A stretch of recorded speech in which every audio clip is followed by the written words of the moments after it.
Chapter 37, Brother. Today is the Tuesday before Thanksgiving, which means it is my last day of school before Thanksgiving. For Monday and Tuesday, I just sat through were probably the most stressful Monday and Tuesday I had during this school year so far, mostly because of me getting pop quizzes. I breathed a sigh of relief when I was next in line, when I was getting on the next pink line train to the loop, and then my phone went off and it was Dad, which is something that almost never happens. Hello? I asked, feeling a little bit concerned. George got hurt at school and he is in the hospital, my dad cried through the phone. Where are you? At work and I can't get off. What hospital is he at? The Children's Hospital on Chicago Avenue. Should I take the pink line to stay in Lake, and then from there go north to the Chicago Red Line station on the Red Line? Yes. Where are Mom and Marcus? They're on their way. I called them 5 minutes ago. Apparently they were in the vicinity of each other, walking to Kimball Station. They said they were on their way after that. I'm on my way too. Where are you now? On the pink line between Ashland and Morgan. I'll be there as soon as my shift is over. My dad then hung up. I was no joke entering the loop when I got a call from my mom. Mom, do not give me a review of what is going on. I am on my way over, I said into the phone. Go straight to his room, if you get there first. Do not bother waiting for us on that platform. I made sense of into the phone. Got it. I then hung up. 30 seconds later, I arrived at State Lake and transferred all the way down to the Red Line subway. The Red Line subway was filled, and I felt uncomfortable to ride up to Chicago Station, but I had to do what was right to get to my brother. When I got off the subway, I ran off the platform into the Chicago Avenue exits, and I looked around and found the hospital down the road. It was about a 3-minute jog from there. Hi, I'm here for George Robbins, I said to the lady at the front desk. Relationship? The lady asked back. I am his older brother. Room 50122. Thanks. I then went to the elevator and rode the elevator up to the 6th floor from the ground, and from there followed the signs. George! I cried as I was entering the room. George apparently was in a lot of pain, so he couldn't answer, and the funny thing is that I couldn't tell why, because he was in a weird position where he was either crying or on anesthetics. Mommy and Dr. Marcacius are on their way. Daddy will be coming after work. No answer. It was about 10 minutes before Dr. Marcacius and Mom arrived. We got here as fast as we could, said my mom. My mom then took a look at the position George was in, as any parent would, and she burst into tears. George's right arm, leg, and head were all put in a cast. Hey, Mom, Sam and I are going out into the hall, said Dr. Marcacius. Why? My mom asked. I don't like being around crying adults, in the name of my autistic sensory issues, answered Dr. Marcacius, which I actually know is true. I went into the hall and actually do feel scared. What is it? I asked. I am declaring the truce on what happened a few days ago between us at the Harold Washington Library, State and Van Buren, answered Dr. Marcacius. Dr. Marcacius then stuck out his hand.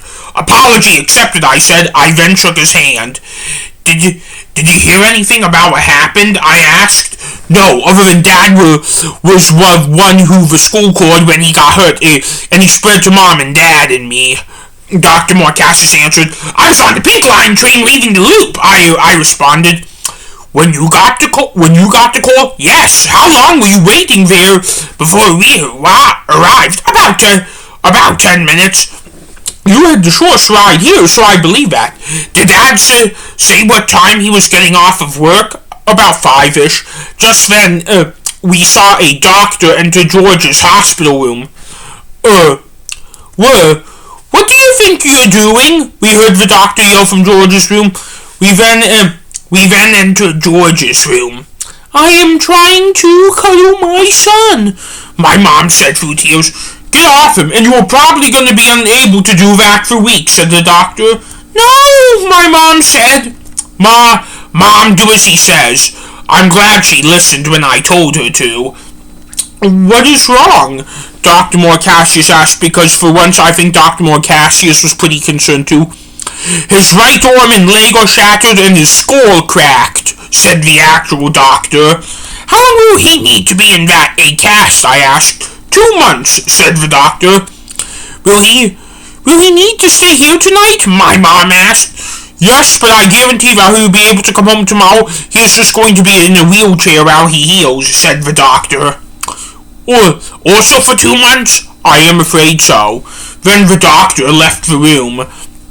I am sorry, I'm going to need to make a phone call, said Dr. Marcacius. Then please go into the hallway, said my mom. I was going to, said Dr. Marcacius. Dr. Marcacius went into the hall. Are you going to be okay, Mom? I asked. I think you know the answer to that, answered my mom. Yes? Wow, I didn't realize how stupid you were. I said nothing. George, I think, was totally asleep by now. Do you want to have company for the night? I asked. Do you want to have company for the night? I asked. Yes, answered my mom. Okay, leave it to me. No, leave it to me. No, I don't want you to deal with any more of the stress. Well, you are not over the age of 18. Oh, yeah. I appreciate all the love and support you were trying to give your brother right now, but what you have to understand is that there are some things you can't do for your age. Fine. My mom sat there and cried, and then a few minutes later, Dr. Marcacius came back in. I just got off the phone with Hannah. She said she is on her way with her parents. Hannah's parents were nice enough to give us dinner from their bar, on the house for us, and Hannah is willing to stay here for the night and keep George company, said Dr. Marcacius. Thank you for calling her to relieve our stress, said our mom. You are welcome, said Dr. Marcacius. Where are you going? Where are you going? I asked when I saw my mom, get up to leave. To the ATM, even though it was on the house, I feel like I owe Hannah and her family money, said our mom. Our mom then left the room. George, said Dr. Marcacius quietly. He appears to be sound asleep, I said. Dr. Marcacius and I just stood there and looked at him for about the next 10 minutes, and I was interrupted by more of my mother sobbing when she entered a few minutes later with my dad. He's just in so much pain, said my mom, entering the room with my dad sobbing. Hi, Dad, I said when they entered. Sam, right now is not the time for greetings, said my dad. Oh, okay, I said. My dad then took a look over George. 2 months, said my dad with grief in his voice. Yes, for the cast and the wheelchair, said my mom. My dad then broke down crying. Hannah and her family are on their way, Dr. Marcacius said to my dad. Should I let my sisters know about this? My mom asked. No, because I don't think they want to be around him, my dad answered honestly. Fine, said my mom. You did hear what I just said, Dr. Marcacius asked my dad. What is Hannah coming here for? My dad asked back. She's going to sit here for the night on George, and her parents are catering dinner for us. From their bar, Dr. Marcacius answered. Oh, tell her we can't thank her and her parents enough, said my dad. And her, okay, Dr. Marcacius said. That's why I went to the ATM to give them money, said my mom. I see, said my dad. Do you happen to know how he got hurt, my mom asked? No, Valley. All I know is that I got a phone call at my desk at work from the Oak Park Troll School saying that George got hurt on the playground, so I called you immediately because I couldn't get off work, said my dad. And then my dad burst into tears. I see, said my mom. I am not sure. I I'm not sure if this is important or not, but he was half asleep, half crying when I got here, and now I think the anesthetics put him out, I said. He's on anesthetics right now, said my dad. Yeah, that's why he has an IV in his arm, I said. I see, said my dad. Just then my mom's phone went off. It's the Oak Tour School, said my mom. Take it, my dad said. My mom then answered the phone. Hello? My mom answered through the phone. Pause. Hi, Principal Zergen. Pause. Yes, my son did get hurt today at school. Pause. No, I don't know why. Pause. Really? That is how he got hurt? Pause. Is that kid suspended? Pause. Yes, I do want to press charges. Pause. How long will he be out after Thanksgiving? Pause. I don't think he will be out at all, but he's just going to be in the hospital overnight, but his right arm and leg and his head will be in a cast for at least 2 months. Pause. Thank you for making all those accommodations. Pause. What day do you want me to go to the court to settle for charges? Pause. ASAP. Pause. December 1st is fine. Pause. Thank you so much for your help. Pause. Goodbye again, thanks. Then my mom hung up. So I thought it would be a good idea to push George off the fireman's pool at recess because of how he is dressing, said my mom with tears in her eyes. It was a class bully, said George, yawning.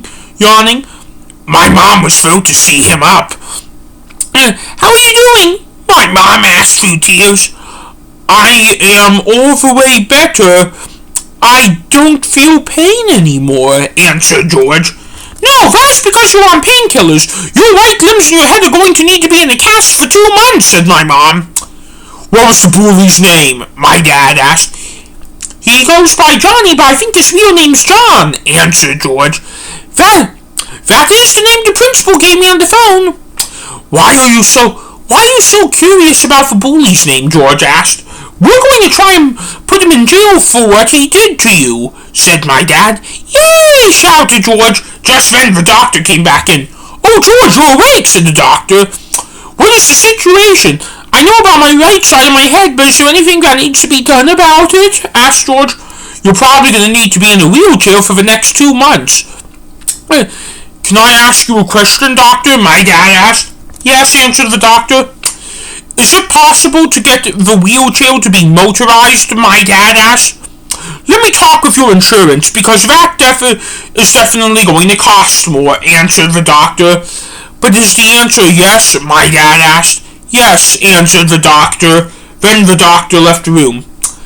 I'm going to need to be in a wheelchair, George asked. Unfortunately, yes, for 2 months. That's why we're pressing charges and are trying to throw that Johnny kid in jail, said my mom, knowing but trying to avert a tantrum from coming.